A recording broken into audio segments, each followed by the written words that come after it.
Vehicles bring a lot of capability to the fight, but it's important to remember that just because they are very powerful and have big guns doesn't mean that they aren't very, very vulnerable. Naturally, vehicles can only go on roads, and when they stop, they can be very, very vulnerable to enemy anti-tank units that may be roaming the forest looking for opportunities to sneak up and blow a hole in the side of your Humvee or Bradley or whatever.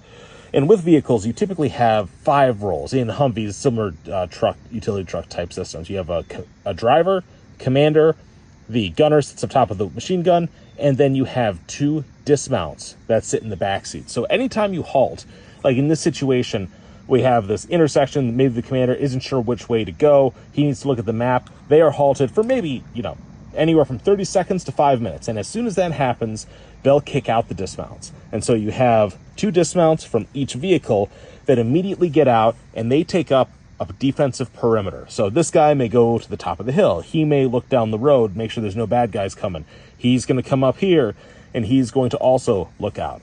And this just provides a little bit of security around this rough terrain that you can't see much into, because the gunners can't do everything. They can look down the road, look for big threats, but they need someone to watch their flanks so that if the enemy team does show up, they at least have to get into a small gunfight, give everybody an opportunity to reorient and take out the threat that way. They are not able to just sneak up and blow a hole in the side of your vehicle. So make sure